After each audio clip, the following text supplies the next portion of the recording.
नमस्कार दोस्तों, success study वालोदा YouTube channel में आपका स्वागत है। आज के इस वीडियो में हम प्रतिभा पर्व मूल्यांकन वर्कशीट 2021-22 के अंतर्गत कक्षा 6 विषय अंग्रेजी का प्रोजेक्ट कार्य कैसे करें इस पर चर्चा करेंगे। इस वर्ष प्रतिभा पर्व 2 खंडों में हो रहा है। खंड अ में आपको लिखित प्रश्न आएंगे जो कि होंगे 30 नंबर के, है ना। और खंड ब में आपका रहेगा प्रोजेक्ट वर्क, जो कि मैं अभी इस बारे में बात कर रहा हूँ। ये होगा 20 अंक का, ठीक है ना। प्रोजेक्ट वर्क प्रारंभ करने के पहले सबसे पहले हम क्या करें कि यहाँ पर जो निर्देश दिए गए हैं और जो स्थान दिया गया है उसमें आप अपना सबसे पहले नाम लिख लें, है ना। यहाँ पर आपका नाम लिखें, यहाँ पर आपके पिताजी का नाम लिखें और यहाँ पर आपकी शाला का नाम लिखें, जिस भी विद्यालय में आप अध्ययनरत हैं या पढ़ रहे हैं। और यहाँ पर आपकी कक्षा आएगी 6, ठीक है ना। इसके बाद इस प्रोजेक्ट में करना क्या है कि आपको दिए गए हैं 2 प्रश्न, है ना। उन प्रश्नों को अपने अनुभव, अपने घर के आसपास की परिवेश में उपलब्ध वस्तुओं आदि से संबंधित जो जानकारियां हैं उसको फिलअप करना है। यह प्रोजेक्ट आपको एक बुकलेट के रूप में उपलब्ध करवाया गया है, जिसमें 6 विषय के प्रोजेक्ट कार्य संकलित हैं, ठीक है ना। इस प्रोजेक्ट कार्य को करने के लिए आप अपने परिवेश में जो उपलब्ध सामग्री है, संसाधन है, उसका उपयोग करें, है ना। जो वस्तु देखी है, उनसे आपने जो सीखा है, उनसे अनुभव प्राप्त किया है, उन अनुभवों के आधार पर आप इसको फिलअप करें। इस प्रोजेक्ट वर्ग को पूर्ण करने में यदि आवश्यकता लगे तो आप अपने माता पिता, मित्र, दोस्त, भाई बहन, दादा दादी या अपने परिवार के अन्य संबंधी जनों का सहयोग ले सकते हैं। और यदि उपलब्ध न हो तो आप अपने शिक्षक से भी इस बारे में मार्गदर्शन प्राप्त कर सकते हैं। इस वीडियो बनाने का उद्देश्य आपको मार्गदर्शन प्रदान करना है कि प्रोजेक्ट कार्य कैसे हल करें, है ना, और कैसे उनको हम सबमिट करेंगे, ठीक है ना। तो चलिए अब हम शुरू करते हैं आज का वीडियो। देखिए, इस वर्कशीट पर जो कार्य प्रारंभ करेंगे हम सेक्शन बी के अंतर्गत प्रश्न क्रमांक 1 से। Paste the pictures of any 4 freedom fighters and right 4 lines about each of them. किन्हीं 4 स्वतंत्रता सेनानियों के चित्र चिपकाएं और उनके प्रत्येक के बारे में 4 पंक्तियां लिखें, ठीक है ना। तो देखिए, हमने यहाँ पर 2 चित्र लगाए हैं, 2 चित्र नीचे लगाए हैं। पहला चित्र है महात्मा गांधी जी का और दूसरा चित्र है पंडित जवाहरलाल नेहरू का, ठीक है ना। अब इनके बारे में 4 जो वाक्य हैं हमें यहाँ नीचे लिखना है ना। जैसे हमने पहला चित्र चिपकाया हुआ है महात्मा गांधी जी का, ऐसे चित्र आप भी अपने प्रोजेक्ट में चिपकाएं, है ना। यह चित्र बाजार में 5 रुपये का एक पोस्टर आता है, उसमें महापुरुष के चित्र होते हैं, उनमें से काट के आप लगा सकते हैं। और यदि उपलब्ध नहीं है तो आप नेट के माध्यम से भी इन्हें डाउनलोड करके और प्रिंटर से प्रिंट लेकर के अपने प्रोजेक्ट में चिपका सकते हैं, ठीक है ना। तो यहाँ पर हमने महात्मा गांधी जी का चित्र जो चिपकाया हुआ है, तो उनके बारे में हमको 4 वाक्य लिखना है अंग्रेजी में। तो मैंने यहाँ पर लिखे हुए हैं, आप इनके अलावा अन्य वाक्य भी लिख सकते हैं, जिसके लिए आप स्वतंत्र हैं। यह सिर्फ आपके मार्गदर्शन के लिए है, एक उदाहरण के रूप में ये लिखा गया है ना।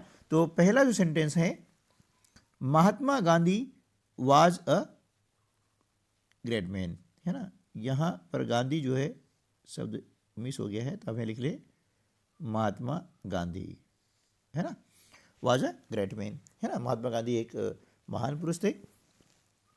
ही वाज बोर्न ऑन 2 अक्टूबर 1869, है ना। उनका जन्म 2 अक्टूबर 1869 को हुआ था। तीसरा सेंटेंस है his father's name was Karamchand Gandhi, है ना, उनके पिताजी का नाम था Karamchand Gandhi. And fourth sentence is his mother's name was Putlibai, उनकी माँ का नाम क्या था, पुतलीबाई था। ठीक है ना। तो ये हमने महात्मा गांधी जी के बारे में 4 वाक्य लिखे हैं। अब इसी प्रकार से अब हम पंडित जवाहरलाल नेहरू जी के बारे में भी 4 वाक्य हम लिखेंगे। यह चित्र आप देख रहे हैं, यह चित्र है पंडित जवाहरलाल नेहरू का। ठीक है ना। चलिए, आप इनके अलावा भी किन्हीं अन्य महापुरुषों के चित्र लगा सकते हैं, है ना, इसके लिए आप स्वतंत्र हैं, ये सिर्फ उदाहरण के लिए है। अब पंडित जवाहरलाल नेहरू के बारे में हमने 4 वाक्य लिखे हैं, वे ये हैं। Pandit Jawaharlal Nehru was first prime minister of India, है ना, पंडित जवाहरलाल नेहरू भारत के प्रथम प्रधानमंत्री थे। ही वाज बोर्न ऑन 14 नवंबर 1889, है ना, उनका जन्म 14 नवंबर 1889 को हुआ था। His father's name was Motilal Nehru, उनके पिता का नाम मोतीलाल नेहरू था। ही डाइड ऑन 27 मई 1964, उनकी जो मृत्यु है वो 27 मई 1964 को हुई थी। ठीक है ना। तो हमने इनके बारे में 4 वाक्य लिखे हैं। अब अगले 2 और हमारे फ्रीडम फाइटर्स हैं जिनके हमने चित्र पेस्ट किए हैं, चिपकाए हैं। वे हैं शहीद भगत सिंह जी और दूसरे हैं चंद्रशेखर आज़ाद। ठीक है ना। अब इनके बारे में भी हम जो है 4 वाक्य यहाँ पर इंग्लिश में लिख रहे हैं। ठीक है ना। तो पहला वाक्य है भगत सिंह जी के बारे में। Bhagat Singh was born on 28 सितंबर 1907, है ना, भगत सिंह का जन्म जो है 28 सितंबर 1907 को हुआ था। ही वाज नोन एज शहीद ए आजम, है ना, वे जो है शहीद ए आजम के नाम से भी जाने जाते हैं। His father's name was Kishan Singh, उनके पिता का नाम किशन सिंह था। And his mother's name was Vidyavati, और उनकी माँ का नाम क्या था, विद्यावती था। ठीक है ना। इसी प्रकार से अब हम जो है चंद्रशेखर आज़ाद के बारे में भी नीचे 4 सेंटेंस लिख रहे हैं। पहला जो सेंटेंस है कि Chandrashekhar Azad was born on 23 जुलाई 1906, है ना, चंद्रशेखर आज़ाद का जन्म जो है 23 जुलाई 1906 को हुआ था। He was born in Bhabhra village in Madhya Pradesh, वे मध्य प्रदेश में जो है भाभरा नामक गांव में जन्मे थे, उनका जन्म हुआ था। His father's name was Sitaram Tiwari, उनके पिता का नाम सीताराम तिवारी था। And his mother's name was Jagrani Tiwari, और उनकी माँ का नाम जो है जगरानी तिवारी था। ठीक है ना। तो ये हमने जो है 4 सेंटेंस इसके बारे में लिखा है, 4 फ्रीडम फाइटर्स के चित्र चिपकाए हैं। तो आप भी इनके चित्र चिपका सकते हैं। इनके अलावा भी आप और भी जो फ्रीडम फाइटर्स हैं उनके चित्र चिपका करके उनके बारे में 4 वाक्य लिख सकते हैं। ठीक है ना। चलिए, क्वेश्चन नंबर 2 का part A, complete the project by collecting the information of any 2 trees that you find near your house, है ना, अपने घर के आसपास पाए जाने वाले किन्हीं 2 वृक्षों की जानकारी प्राप्त करके आप इस प्रोजेक्ट को पूरा करें, है ना। मैंने उदाहरण के लिए यहाँ पर 2 पेड़ लिए हैं, 2 वृक्ष लिए हैं, आप इनके अलावा भी ले सकते हैं, है ना, कोई से भी 2 पेड़ ले सकते हैं। इनके बारे में हमको जानकारी क्या देनी है, यहाँ इन्फॉर्मेशन है, जानकारी देनी है। नेम ऑफ ट्रीज यानी पेड़ के नाम देना है, फिर एज ऑफ ट्री, उसकी उम्र, हूँ प्लांटेड इट, है ना, वो पेड़ किसने लगाया, उसके बारे में हमको जानकारी देनी है। और things you get from it, भैया आप उनसे कौन सी चीज़ प्राप्त करते हैं उसके बारे में आपको यहाँ पर लिखना है। तो ट्री फर्स्ट मैंने लिखा हुआ है मैंगो ट्री यानी आम का पेड़। अब एज ऑफ ट्री, इसकी उम्र कितनी है, 20 ईयर्स है। हु प्लांटेड इट, किसने लगाया, है ना, तो it is planted by my father, यह मेरे पिताजी द्वारा जो है प्लांट किया गया है, लगाया गया है। अब things you get from it, भाई इससे आप क्या प्राप्त कर सकते हैं, तो वी गेट राइप मैंगोज, है ना, फ्रॉम दिस, हम इससे क्या करते हैं कि पके हुए आम जो है वो प्राप्त करते हैं। ठीक है ना। इसी प्रकार से अब हम बात कर रहे हैं ट्रीज नंबर 2 की। तो ट्रीज 2 में मैंने लिखा है ब्लैकबेरी यानी जिसको हम कहते हैं जामुन, है ना, तो जामुन के बारे में है। तो इसकी उम्र है कितनी, 10 ईयर्स है। और it is planted by my mother, ये मेरी माता जी द्वारा लगाया गया है। और इसके द्वारा हम जो है फ्रूट्स ऑफ ब्लैकबेरी यानी जामुन के जो फल होते हैं वो हम प्राप्त करते हैं और खाते हैं। ठीक है ना। तो ये इसके बारे में हमने क्या करा, इन्फॉर्मेशन जो थी वो यहाँ पर फिलअप कर दी है। ठीक है, अब इसके आगे चलते हैं। तो अगला जो पॉइंट है वो है paste a leaf of the tree, यानी उस पेड़ की आपको क्या करनी, लीफ यानी पत्ती यहाँ पर चिपकानी है। तो ये आम का जो है पत्ता है हमने यहाँ पर चिपकाया हुआ है, ये है जामुन का पत्ता है ना। इस प्रकार से आपको यहाँ पर पत्ते चिपका देने हैं, आपको उपलब्ध हो जाएंगे। ठीक है ना। चलिए अब उसके बारे में क्या है कि right 2 sentences about each tree. अब प्रत्येक वृक्ष के बारे में आपको 2 वाक्य लिखने हैं। ठीक है ना। जो आपने चित्र लगाए हैं, जिसके बारे में आपने इन्फॉर्मेशन भरी है, उन वृक्षों के बारे में आपको 2 जो है यहाँ पर सेंटेंस लिखने हैं।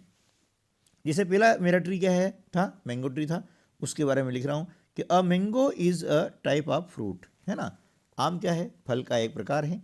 It is harvested in the month of March until the end of May. इसे जो है मार्च महीने से लगा करके मई के अंत तक इनको हार्वेस्ट किया जाता है, इसके फल प्राप्त किए जाते हैं, है ना।